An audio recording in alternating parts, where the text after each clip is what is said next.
Good evening. Good evening, everybody. Good evening. How is everyone doing this evening? Good evening.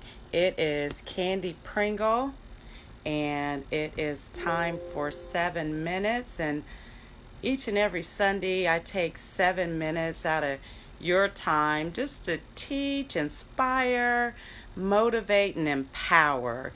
7 minutes every Sunday. And I'm so happy that you all are here. There's my beautiful friend Chris. Hey, Chris, how are you?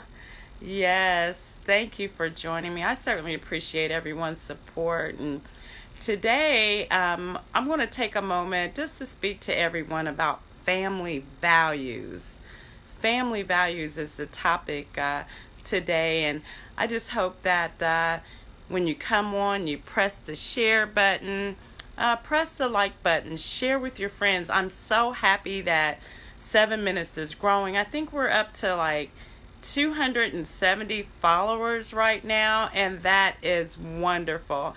You just don't know how you're making an impact on other people's lives when you share the videos and you share the posts. So I certainly appreciate each and every one of you. Family values.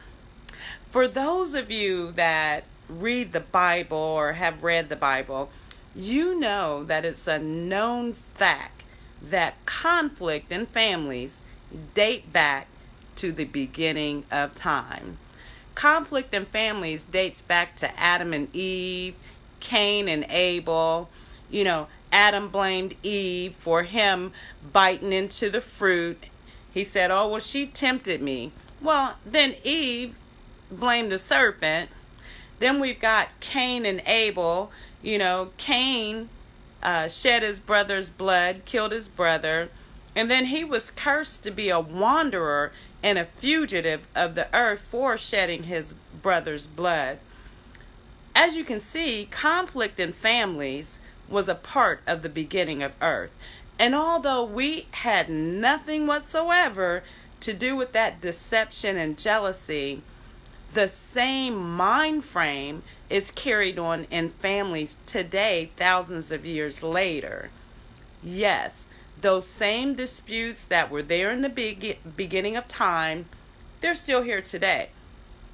Today we see children killing parents, parents murdering their children.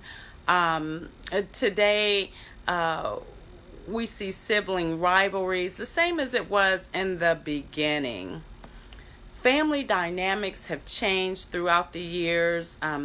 The household structure, work-life balance, and the emotional well-being of families have changed as well. Big Mama's not babysitting anymore like she used to.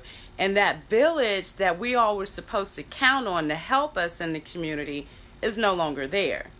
Those resources that were meant to help families are less frequently available today. One of the things, I don't know if you know this, but statistically, the world says that there is a 72.3% chance of a black woman giving birth in a non-married status. There is also a 35% chance of black single parent households living in low-income situations. Now, those are painstaking statistics. Yet, regardless of those tough times, and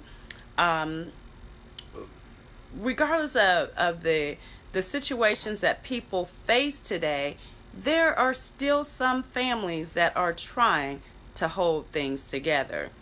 There are still families that love without boundaries. There are still families that are holding on to legacies. In spite of the changes that we see in families, there is one thing that we know is a constant. Family is family. That doesn't change. You can't go down to the Department of Health and say, "I want to change my family." No, family is family. Knowing our history and understanding family values is how we defeat the serpent. That's how we get rid of those Cain mindsets in our families. And although we may be separated by distance geographically, we may not have the same education or socioeconomic backgrounds as other family members, we are still family.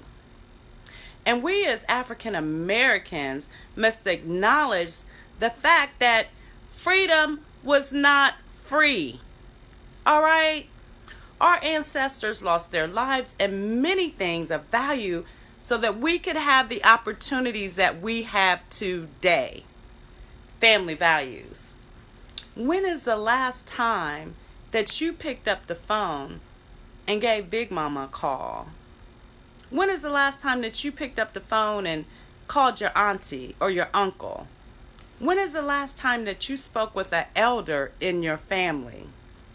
Do you know that it's imperative to keep the family going? My pastor once said, what if your story was going to be one of the new books of the new Bible when you left here? Are you going to write that story, or are you going to let someone else tell it? Today, I want to give you 3 things to think about in terms of family values. Number 1, we as a family need to teach social values. Stand up for those who do not have a voice and can't speak for themselves. Your elderly family members, the children in your family, we still have to fight for our rights. It's okay to stand up. It's okay to fight. Social values, number 1. Number 2, we as family need to teach moral values. Be resilient, never give up, but also think about your choices and your behaviors. Number 3, we also need to teach spiritual values. Our ancestors didn't get to where they were without having faith. They needed faith in order to make it through. Their faith, their resilience, those things are why we're here today. Family values. I want to thank each and every one of you for tuning in today. And as you think about this, think about your family. Think about your children. Think about your grandchildren and your great-grandchildren.